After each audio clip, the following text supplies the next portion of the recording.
Se você clicou nesse vídeo na dúvida se você eventualmente blasfemou contra o Espírito Santo e não tem perdão, eu queria te assegurar logo de cara, não, você não blasfemou contra o Espírito Santo. Vitor, como você pode ter tanta certeza? Você não conhece a minha vida? Não, mas eu conheço o texto.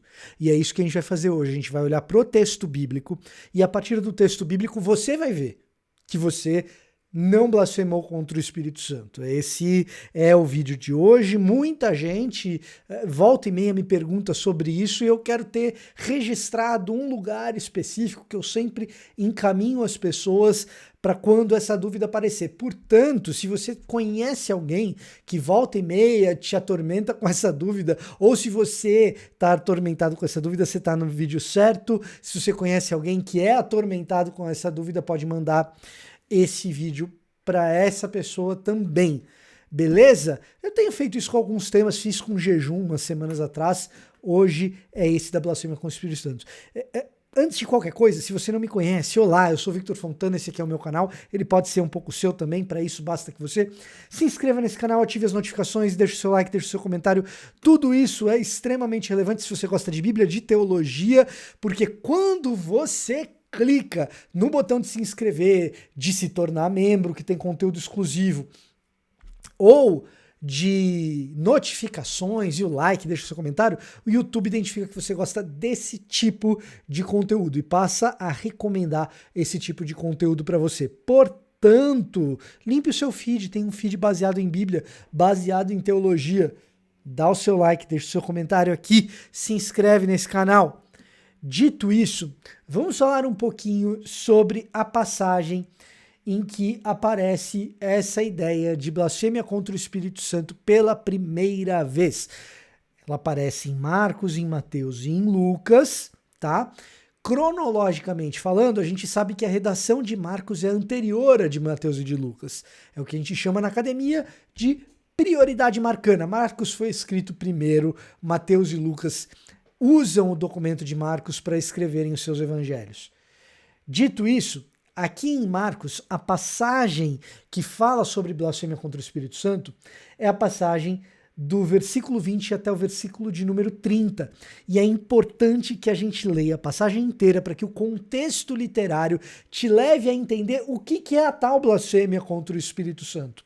Então, veja só, diz assim o texto. Então Jesus entrou numa casa e novamente reuniu-se ali uma multidão, de modo que ele e os seus discípulos não conseguiram nem comer. Quando seus familiares ouviram falar disso, saíram para trazê-lo à força, pois diziam, ele está fora de si, enlouqueceu. E os mestres da lei, que haviam descido de Jerusalém, diziam, ele está com Beelzebu, pelo príncipe dos demônios, é que ele expulsa demônios. Presta atenção aqui. A associação com Beelzebu é a ideia de que Jesus a adorava, fazia isso em nome de um deus pagão, tá? Beelzebu é uma adaptação de um dos títulos de Baal, que a Bíblia hebraica faz, e aqui o Novo Testamento está se apropriando ou esses mestres da lei estão se apropriando dessa adaptação que o Antigo Testamento faz para chamar Baal de o Senhor das Moscas. Beelzebu significa isso, tá? Então, qual que é a acusação? Jesus tem esse poder porque ele adora deuses pagãos. Enquanto a família de Jesus, e preste atenção nisso, enquanto a família de Jesus diz olha, ele deve estar variando da ideia, os mestres da lei fazem uma acusação mais grave. Os mestres da lei fazem a seguinte acusação: esse homem está agindo porque ele é um profeta pagão. Ele está agindo dessa forma porque ele é possuído por entidades, deuses de outros povos. Ele é um idólatra e quem está fazendo isso são os deuses de outros povos e, portanto, demônios. Essa era a percepção comum da época, tá? Então, você tem dois cenários aqui, ou melhor, três, vai. Você tem três cenários aqui. Você tem a multidão que está extasiada, que admira, que deseja ver os sinais e os prodígios que Jesus realiza. Esse é um grupo. Você tem um segundo grupo, que é o grupo dos familiares de Jesus, que desconfiam daquilo que Jesus está fazendo, acham que ele enlouqueceu. Você tem um terceiro grupo, mais grave, de mestres da lei, que associa a figura de Jesus, esse terceiro grupo associa a figura de Jesus aos profetas de outros povos que, à semelhança do Antigo Testamento, realizavam sinais e prodígios em nome de Baal. Beleza? Então, Jesus os chamou e lhes disse... Aliás, vamos ler de novo 22, né? E os mestres da lei, que haviam descido de Jerusalém, diziam, ele está com Beelzebu, pelo príncipe dos demônios é que ele expulsa demônios. Então, Jesus os chamou e lhes falou por parábolas. Como pode Satanás, né, o inimigo, o adversário, e aí a referência a divindades de outros povos fica ainda mais evidente, né? O que são os outros povos? São os povos inimigos, são os adversários de Israel. Como pode Satanás expulsar Satanás? Se um reino estiver dividido contra si mesmo, não poderá subsistir. Se uma casa estiver dividida contra si mesma, também não poderá subsistir. E se Satanás se opuser a si mesmo e estiver dividido, não poderá subsistir. Chegou o seu fim. De fato, ninguém pode entrar na casa do homem forte e levar dali os seus bens sem que antes o amarre. Só então poderá roubar a casa dele. Eu lhes asseguro que todos os pecados e blasfêmias dos homens lhes serão perdoados. Mas quem blasfemar contra o Espírito Santo nunca terá perdão, é culpado de pecado eterno. Jesus falou isso porque eles estavam dizendo, ele está com um espírito imundo. Presta atenção, Marcos explica por que Jesus fala. Jesus falou isso porque eles estavam dizendo, ele, Jesus, está com um espírito imundo. Aqui, Jesus, ele utiliza a seguinte argumentação. Olha só, vocês estão me acusando de expulsar demônios com poder de demônios. Satanás contra Satanás. Veja só, se os filisteus resolvessem expulsar filisteus de Canaã, eles conseguiriam derrotar os judeus que estavam ali chegando, Israel que estavam ali chegando? Não, né? A mesma coisa, para a gente conseguir derrotar Golias, precisou alguém do nosso povo acertá-lo na testa com uma funda. Para você entrar na casa de um homem forte, você primeiro precisa amarrá-lo. Essa é a grande argumentação que Jesus está fazendo. E então ele diz, todo tipo de pecado, eu lhes asseguro, todos os pecados e blasfêmias dos homens lhes serão perdoados. Agora, se de alguma maneira é ruim, e presta atenção nos grupos aqui que se opuseram a Jesus no início da passagem, se de alguma maneira é ruim que alguém desconsidere Jesus como mensageiro do evangelho, como aquele que faz o evangelho acontecer, como executor do evangelho, como autor da boa notícia, se porventura isso é ruim, pior ainda, e essa é a blasfêmia contra o Espírito Santo, é associar o evangelho com a obra de Satanás. É dizer que é o próprio diabo quem faz a obra do evangelho. Portanto, você não blasfemou contra o Espírito Santo. Por que que você não blasfemou contra o Espírito Santo? Porque você não é uma pessoa que, ao longo da sua vida, tenha cometido um tipo de campanha que diga que os evangelhos e a obra de Jesus foram planejados por Satanás, que é o que os mestres da lei aqui estão dizendo. Basicamente, o que Jesus está dizendo é o seguinte, se você está atribuindo a obra de Deus, meu Pai, a minha obra que vim enviado por ele, se você está atribuindo essa obra a Satanás, o Novo Testamento é diabólico. Se esse é o seu pecado, sim, você blasfemou contra o Espírito Santo. Agora, se você chegou a esse vídeo, preste atenção no raciocínio, tá? Se você chegou a esse vídeo na dúvida se você blasfemou contra o Espírito Santo ou não, é porque você ainda acredita que as palavras de Jesus importam e são verdadeiras. Porque é de Jesus a palavra que diz que o pecado contra o Espírito Santo não tem perdão.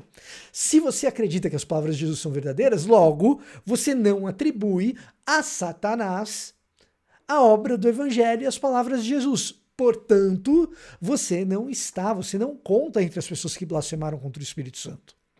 E mais, Jesus parece ter implícito aqui um pensamento, Tom Wright, o N.T. Wright destaca isso quando comenta essa passagem, parece estar implícito aqui que o tipo de pessoa que blasfema contra o Espírito Santo é alguém cuja opinião é idemovível. É uma pessoa que na eternidade fez essa declaração. É uma pessoa que não muda de opinião.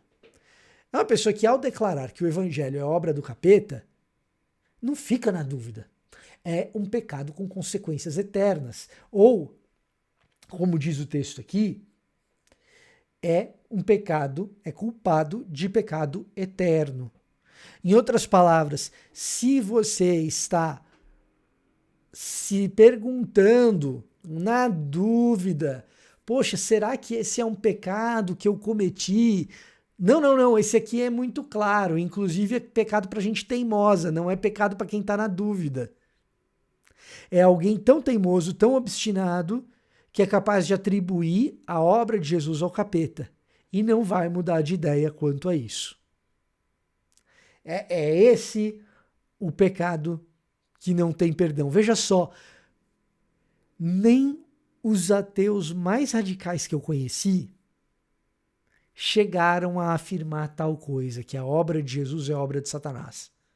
Se você pegar grandes ateus da internet, pega o Pirula, por exemplo, que é um sujeito no trato pessoal muito legal. Tá? Eu tive a oportunidade de estar com ele uma vez, virtualmente, e poxa, que sujeito legal e tal. Mas um super militante do ateísmo, hoje menos, já foi mais, ele nunca chegou a dizer que a obra de Jesus é a obra do diabo. Tá? Se você pegar o Richard Dawkins, hoje ele reconhece, olha, se o mundo fosse um pouco mais cristão, ele seria um pouco melhor. Então, isso aqui é um grau de obstinação que ele é típico de líder religioso. Líder religioso que quer conduzir seitas religiosas que o obedeçam para um determinado caminho. Então você vai encontrar pessoas que têm que elaboram esse tipo de pensamento tão ultrajante, geralmente na liderança de determinados grupos que vão olhar para Jesus e fazer a afirmação impossível. O Evangelho, a obra de Deus, a obra do Espírito, é, na verdade, diabólica. E nós vamos adorar essa outra divindade aqui. Nós vamos, então, ter um tipo de adoração que é de uma outra natureza, assim, assim, assado. É disso que Jesus está falando. E é isso que esses mestres da lei estão fazendo. Ou estão tentando fazer. Talvez Jesus esteja os alertando. Olha, vocês estão a um passo de cometer um pecado que não tem como voltar atrás. Se você clicou nesse vídeo porque você tem dúvida sobre isso, vamos combinar? Você não é esse tipo de pessoa que atribui a Jesus a obra de Satanás, que diz que o evangelho é diabólico, que prega que o Novo Testamento é uma obra para destruir o mundo e para levar as pessoas ao engano e matarem umas às outras. Se você clicou nesse vídeo, você não é uma dessas pessoas. Portanto, você não blasfemou contra o Espírito Santo de Deus. você não blasfemou contra o espírito. Você não disse que Jesus estava com um espírito imundo. Você não disse que Jesus foi possuído pelo diabo quando trouxe o evangelho a esse mundo. Portanto, fique tranquilo. Você não blasfemou contra o Espírito Santo de Deus. Esse vídeo deveria ser suficiente.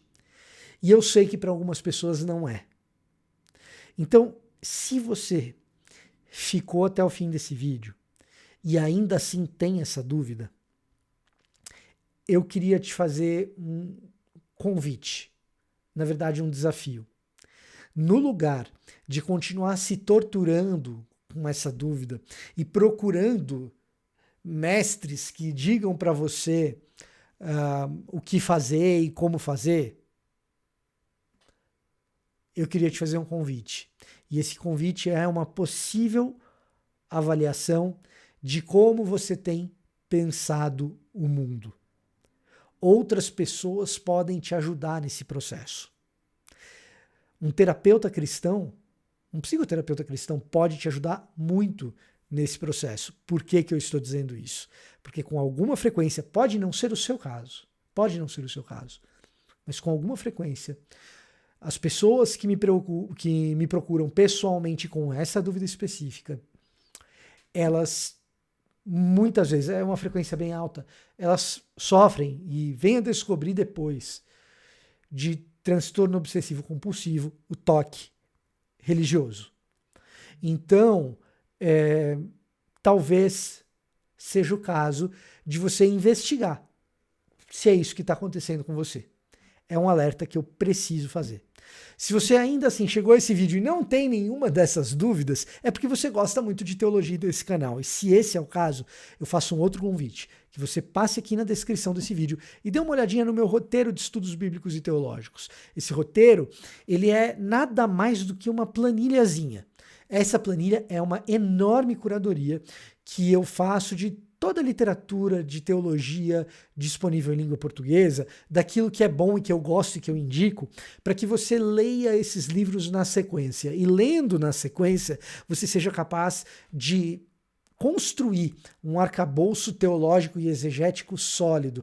Puxa, é super difícil, eu não consigo me organizar para ler e tal. Às vezes eu compro um livro, me arrependo depois. Pelo preço do próximo livro que você compraria, eu elaborei esse roteiro para você saber certinho, passo a passo, quais são as etapas para que você tenha um conhecimento teológico mais sólido, sem grandes lacunas. Beleza? Esse era o meu recado para hoje, eu vou ficando por aqui. Até a próxima.